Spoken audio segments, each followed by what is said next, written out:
Hi, everyone. Pastor Galen, lead pastor at Cheyenne Hills Church. Thank you so much for joining us on this podcast. We hope that these podcasts will be a real encouragement to you on your spiritual journey. You can also connect with Cheyenne Hills at CheyenneHills.org. Hope you enjoy the program. We are across the street and around the world, Cheyenne Hills. Well, hello again, everybody, and welcome to the podcast. And Nathan, thanks for just sticking around. And we'll continue our conversation. It's just fun. that we started. But we were you were at this Western Conservative Summit down in Denver.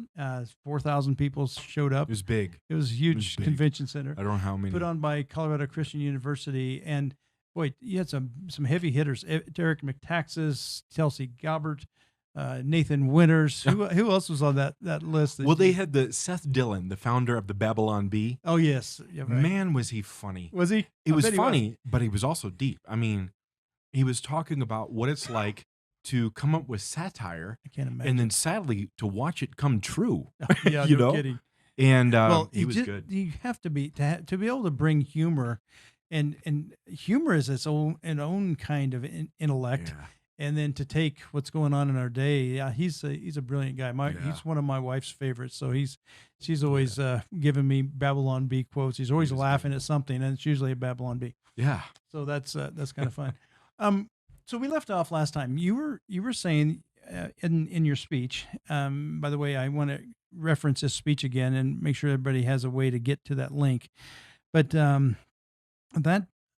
You talk about the family, and I thought this was excellent, because to me, this is the essence of everything we're about, is this structure of the family. But then it expands, that we're a family of, here in Wyoming, and we're a family of states, Western states. And I think you use that family metaphor as it kind of ripples out, if you will. So give us kind of go back to the nuclear family and the importance of, why is that so important to conservatism?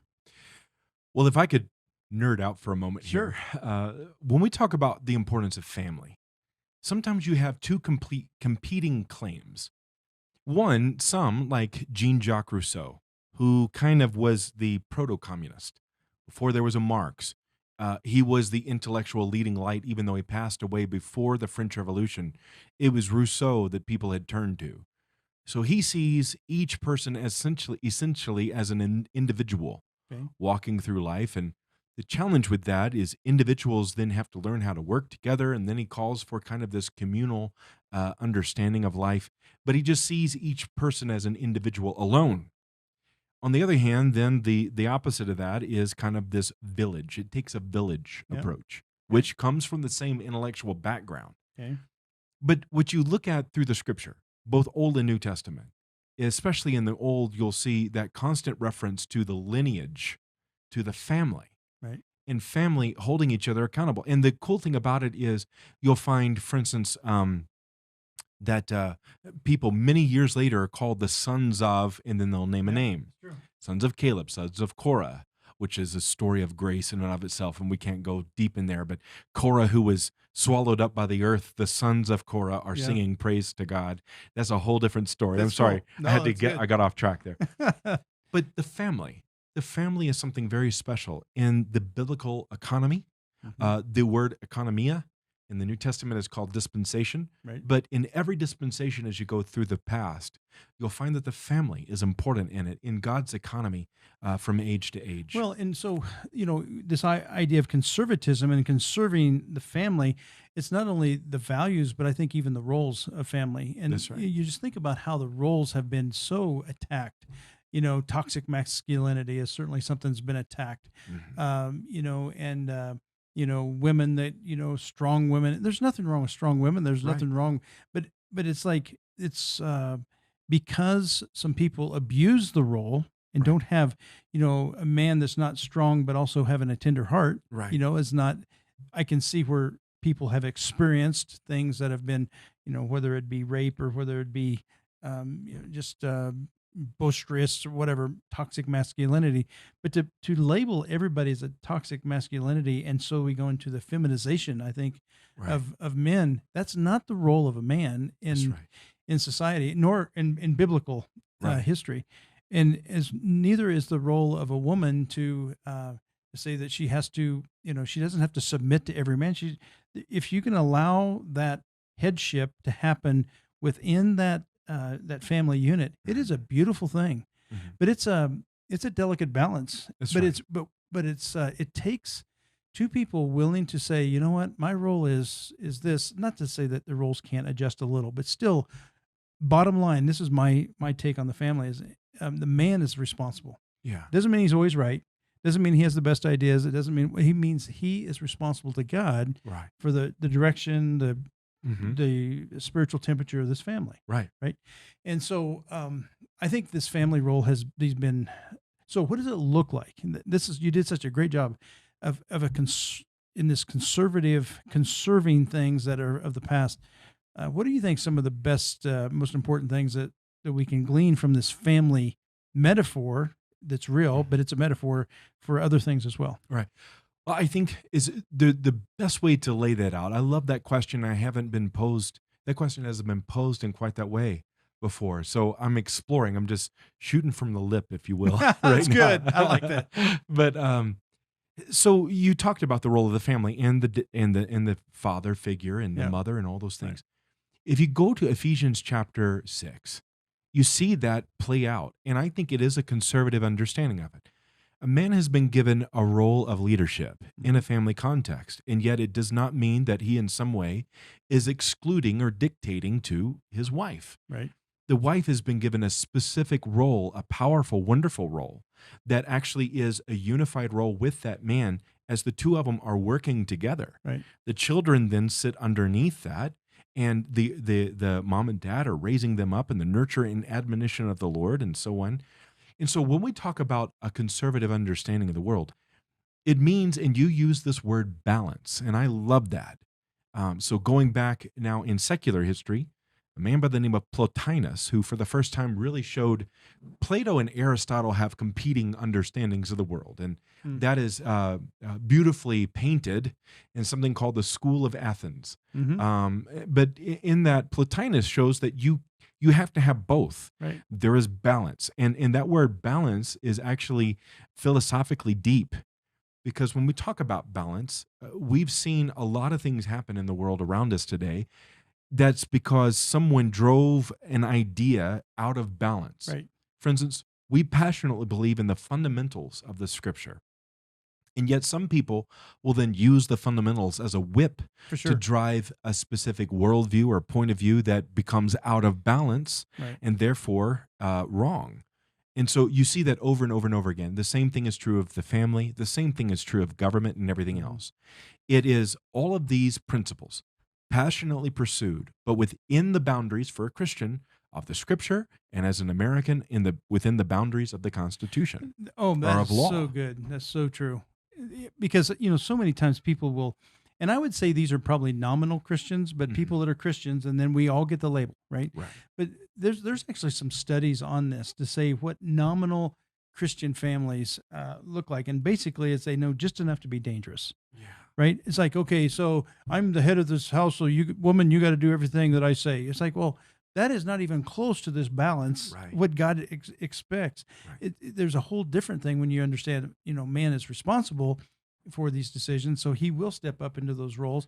And in the woman, the helpmate or whatever, it doesn't mean she doesn't have a way to kind of, certainly direct or even throw in 2 cents here of her opinion. But I think it's this balance of working together and understanding. And when you get that balance, but it doesn't happen just by going to church one time and getting a verse. It's a continual understanding of meekness and of humility and of love and of tenderness and in even 1 Corinthians 13. Yeah. Right. All that love passages. Yeah. Casey, you were trying to jump in there.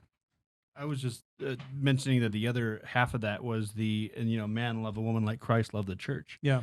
And to, again, like you said, if you just look at that on the face of it, you say, oh, well, that's easy. Oh, yeah, I love you. So, but now you have to do what I say. Yeah. It's like, no, like Christ loved the church, which means he laid down his life. Absolutely. Everything he did from the moment he started his ministry was That's right. setting up and equipping and strengthening his disciples to go out and create a church after he was gone.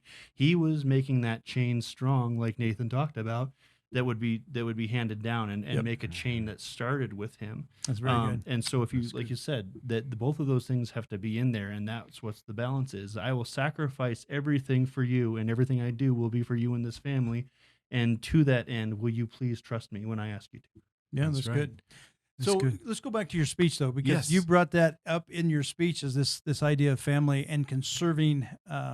I don't know if you meant to conserve the family, but you had some conservative principles that based on that. Well, so that's what it is. It's the conserving of principles. And to build that out, again, what I was referencing was life, liberty, and the pursuit of happiness, but talking about that lived out in a family context. Right. But all of it leading to the point of addressing what it means. What are we conserving and why is it important? And so I want to come back, if we can, just briefly to Sure. something Russell Kirk laid out in the conservative mind. There are 10 major points that one could reduce this entire tome to. Now, the reason why it's so thick is he does a great job of using the lives of famous people in the past to show how this plays out. Okay. And that being a conservative, for instance, doesn't mean that one cannot adapt and grow with technology and the ages and all those things. And he points that out. So he's again trying to bring that balance. It doesn't mean that you're an old fuddy-duddy stuck in the mud. I just used the word fuddy-duddy. I've You never did. done that before. Yeah, maybe we can edit that one out. Yeah, boy. I think that makes you a fuddy That makes Oh, you a yeah. funny daddy if you know what it is. I heard someone the other day use the term hunky-dory, and I Oh, thought, my oh, gosh. no, I don't even know what that means. Oh, But anyway, that's funny. so here's a few of the ideas Kirk is bringing out. First of all, the conservative believes that there exists an enduring moral order. Okay. That's natural law, Okay. moral order. That order is made for man, and man is made for that order. Human nature is constant, and moral truths are permanent. Okay. Now, what that means is that conservatism stands directly opposite the modern theory called relativism, that morals are relative and that they change from age to age. A conservative says no.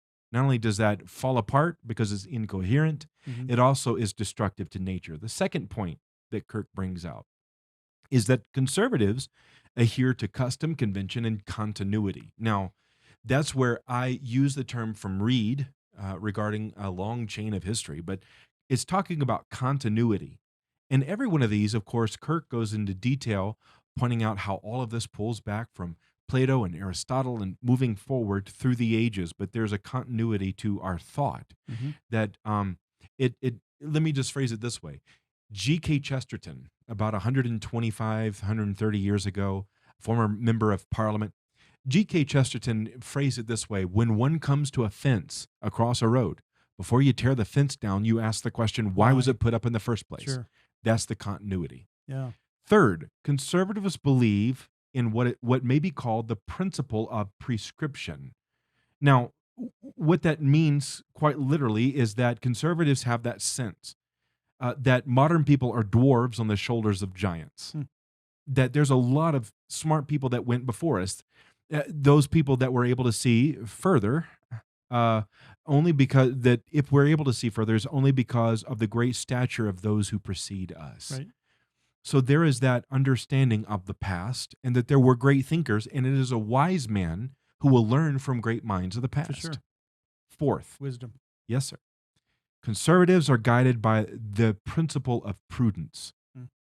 Burke agrees with Plato that in the statesman, prudence is the chiefest of the virtues.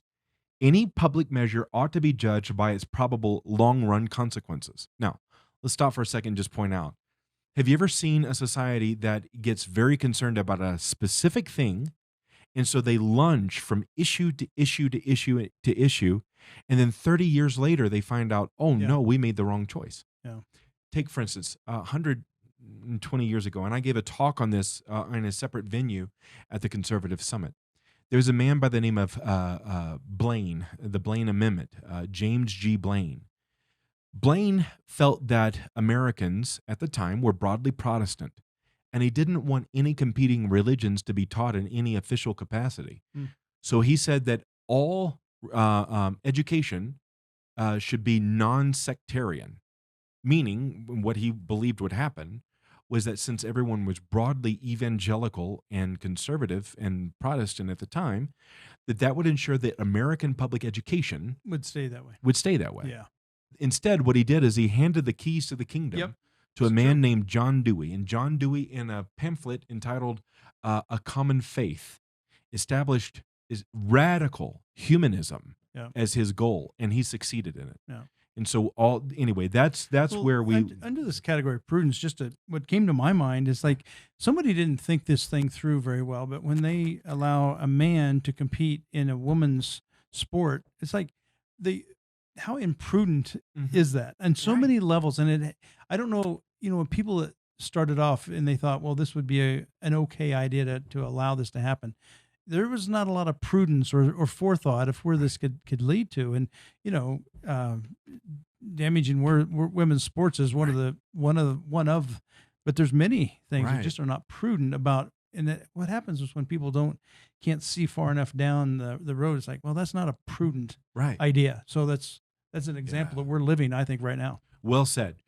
Just adding on to that before we jump to the next one is when we look at all the work that was done leading up to Title IX to Mhm. give a fair and level playing field for young ladies to play in sports, and now to say you will allow men to go in and compete for that same scholarship, Yeah. because they can't compete against other people that they have a natural biological Right.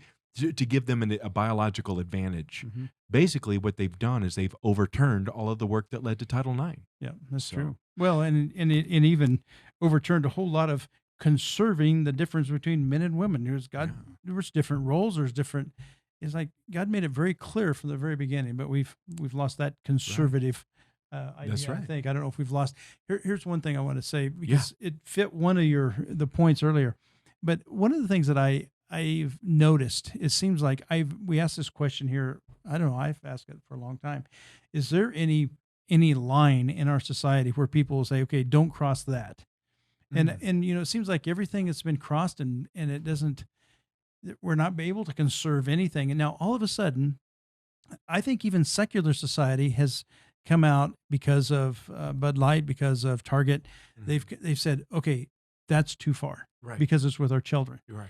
And I don't know if you've watched how much of, but there's some interesting things out there in the world today. One of the top selling records right now, or not records, it's YouTube or whatever hits on Spotify, but there's a rap song out there talking about, and it's all about conservative values. And one of the guys Wow. is basically saying, this whole place needs the blood of Jesus Christ, and he's walking through a Target store. Oh, wow. It's the most amazing thing. It's like I had you're no just idea.